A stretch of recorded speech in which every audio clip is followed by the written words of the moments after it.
জাপানে স্বর্ণের দাম গত কয়েক মাসে একাধিকবার রেকর্ড ভেঙেছে। 1 গ্রাম স্বর্ণের দাম একসময় পৌঁছে যায় 19,000 ইয়েনে, যা প্রায় $128 সমান। গত বছরের এই সময়ের তুলনায় স্বর্ণের খুচরা দাম বেড়েছে প্রায় 50%। ফলে ব্যাপক পরিবর্তন এসেছে সাধারণ মানুষের আচরণে।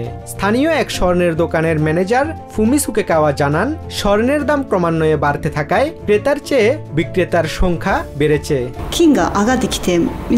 স্বর্ণের দাম ক্রমাগত বাড়তে থাকায় কিছু গ্রাহক একাধিকবার স্বর্ণ বিক্রি করতে এসেছেন। আমরা লক্ষ্য করেছি বেশি ওজনের স্বর্ণ বিক্রি করতে আসা গ্রাহকের সংখ্যা উল্লেখযোগ্যভাবে বেড়েছে।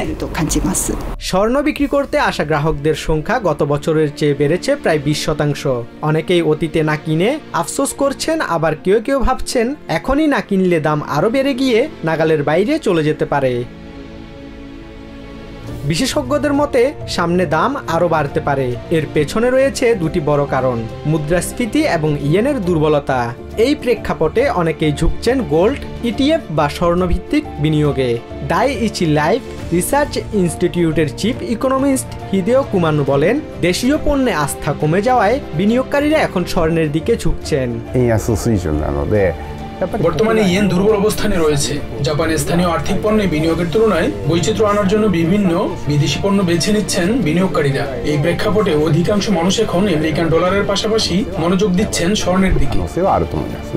নিরাপদ ও ঝুঁকিমুক্ত সম্পদ হিসেবে স্বর্ণ এখন জাপানি বিনিয়োগকারীদের মধ্যে তৈরি করে নিয়েছে একটি নির্ভরযোগ্য অবস্থান। Basudeb Nath, TVN 24 news desk. New York থেকে সম্প্রচারিত টিভিএন 24 টেলিভিশন বিশ্বজুড়ে বাঙালির কণ্ঠস্বর।